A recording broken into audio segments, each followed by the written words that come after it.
All right, everyone, welcome back into another fantasy golf video. Going to be touching on the American Express round 2 recap, kind of looking at who are the cut sweats, and then getting into the round 3 preview here for you guys. Maybe giving you guys some bets you can jump on, but mostly just touching on the round 3 showdown. Let's go and get into it. So Sam Burns really went off in round 2 quite clearly to put himself in the lead. The interesting thing, he was only about 10% owned. If we look at the top of the leaderboard, no one was really all too chalk at the top end of the leaderboard, really, except for Patrick Cantlay and Eric Cole. Now, I do think that that's going to get corrected because I'll show you guys that in a second here, looking at the tee times that we have. A lot of the players that are on top of the leaderboard all have one interesting thing associated with it. NT course. They had the 2 easiest courses to start the tournament, okay? And so now a lot of those guys are going to be going off the stadium course, which, albeit, you can definitely score on. Thankfully speaking, Troy Merritt was one of the players on the stadium course that went low there, which was awesome to see. Also, Jaeger, who was kind of a chalky play, was able to go low there as well. One of the plays that I was on pretty heavily. So like that is very nice to see. If we go ahead and take a peek at the ownership, how that is doing right now, nothing too terrible. Taylor Montgomery, which was really the only play that was coming in as someone you should potentially fade, as like the only player that was like above 10K that you should fade. He is, obviously someone that is looking like he could be a cut sweat. Akshay as well. But if you look at some of the leverage plays like Andrew Putnam, Xander Schauffele, Jason Day's doing well. Alex Noren, another one that was a good leverage play. And I'll show you guys that here. Like the plays that you would have naturally ended up on, I wouldn't really consider Ricky that. But basically everyone, and Daniel Berger, like you wouldn't have been playing those two regardless. But basically everyone else is doing extremely well. And then that being said, this is my round 2 showdown exposures here. I played more contests than just this one, but this was the $1.20 entry max. Came close, okay? Came close on 2 of them. Not really kind of 3 of them, but really just, the little things you need there on a low scoring event just didn't work out. Didn't have the correct lineup combination. Same thing with my best ball drafts on Underdog, but 2 straight rounds of pretty good showdown wise. Hopefully that can continue in this round. The issue that we're going to have here is we are going to be fading basically all the best golfers in the field. And I'll show you guys that by getting into the showdown tab. So if we go to round 3 here, and if we just sort by course, all the golfers on the top end that are all playing well right now are all golfers that basically are going to be playing on the stadium course. And I do think that's worth noting for showdown purposes because we're going to be fading Scotty Scheffler. We're going to be fading Noren. We're going to be fading Siwoo. We're going to be fading Sam Burns. We're going to be fading Cantlay, Ryo. We're going to be fading Xander. Like, it just doesn't make you feel comfortable fading all those plays. And the reason why we're going to be doing that is because in round 1, you would argue that the reason why the LQ course, La Quinta, was the easier scoring of the 2 tracks was because all the best players were playing on that. Yes, that makes sense. But all in all, we have seen time and time again that these 2 tournament courses, the LQ course and the NT course, Nicklaus Tournament course, those are the 2 courses that we want to be targeting the most. Typically speaking, it is the La Quinta course. And a lot of people are saying, well, it's only a quarter stroke, half a stroke. Well, yeah, that stuff adds up. You talk about winning a GPP or not, that could be a quarter stroke here or there for, 2 players. That does make a big difference. That could be the difference between a bogey free round and a birdie. It just adds up. And so we do want to be concentrating on that. So when we're looking at the showdown ranks here, I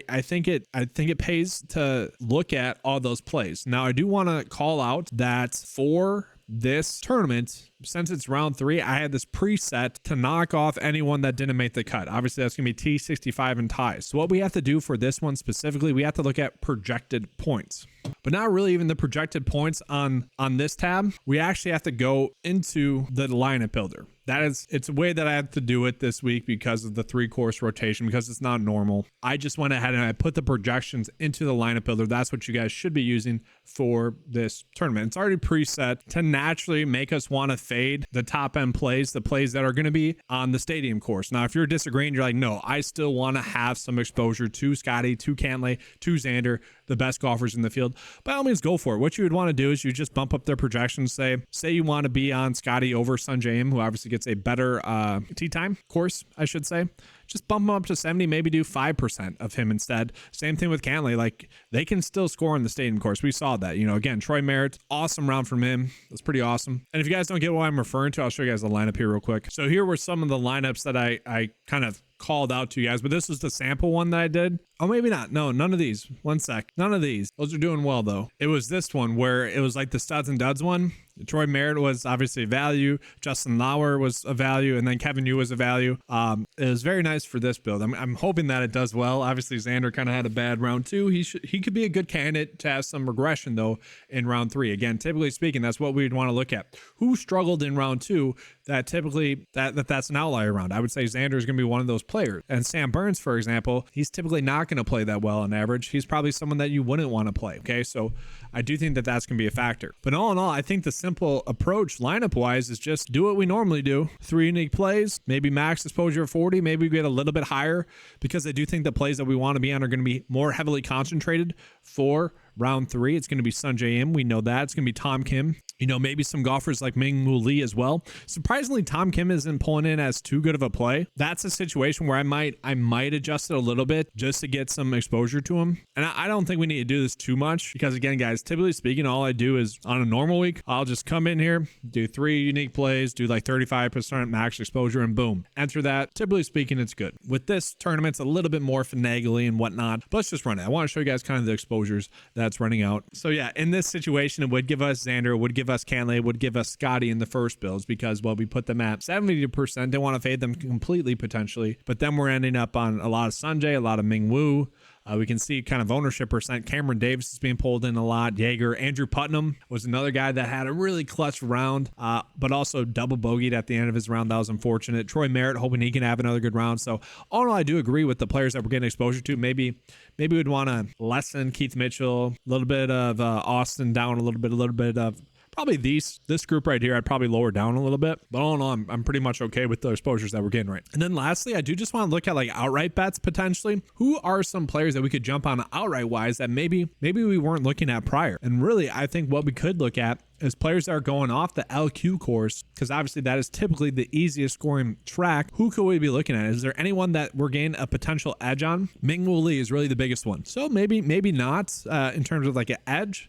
We can look at odds likely to win via Vegas rank, and they're adjusting for this, don't get me wrong, but I do find this crazy. I mean, look at Andrew Putnam. Obviously, if he doesn't double bogey, he's probably in a much more likely chance to potentially win. Don't get me wrong, I get that. But 220 to 1 on FanDuel, that's when a lot of the sites have him at 150 to 1. Same thing with Jaeger. These are all golfers that played on the tougher track and are now players that we could potentially be looking at now. You know, like same thing with Sungjae Im, playing on the easier track. I do think there's some slight leverage there odds wise that you could jump on it. And like for those golfers, don't get me wrong, like they're all obviously like 6 or 7 shots off the lead. At the same time, if one of them goes 7 under, 8 under on the easiest of the courses, I don't think that'd be too shocking. And so maybe there's potential edge there for you guys.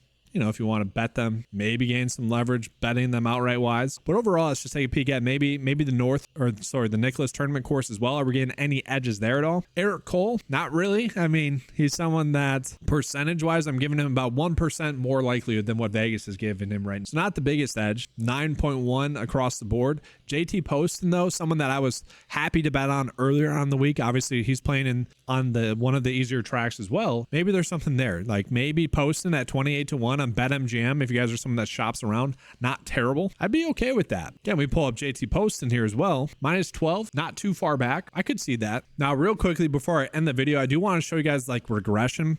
Who is most likely to play better in round 3? And Taylor Montgomery is definitely interesting, I would say. Like Taylor Pendrith, Bramlett, we can write those guys off. They're having a bad week. It's round 2 now. We can see that. But Taylor Montgomery kind of just had a bad round 2. And so coming in as 24th overall, but I'm just looking at golfers on the Quinta course. I do think there's something there. Like typically speaking, regression is something that you want to look at to target upside. I think that's exactly what we're going to be able to do there. Same thing with the Nicklaus tournament course for what it's worth. Let's see there. And let's just sort by just that.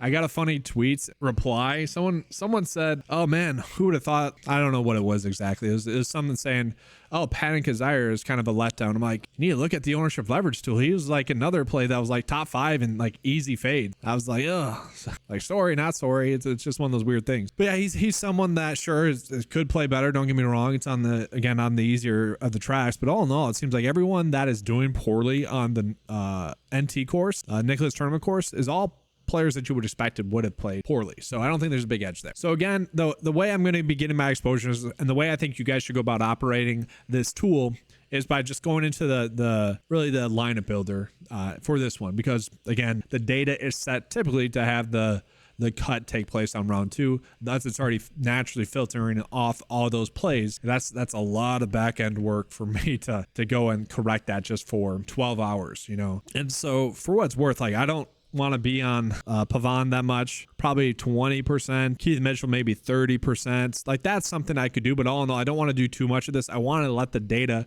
do what it's telling us to do. But that's going to be all for this round 3 showdown video. Hopefully you guys enjoyed it. Make sure to give a like and subscribe to this channel. Already love the support that we've been getting on this channel. I really do. Let's keep that going. And if you guys want access to any of these tools, head on over to 95sports.com, available for just $10 a month. Thanks for watching, and as always, let's keep cashing.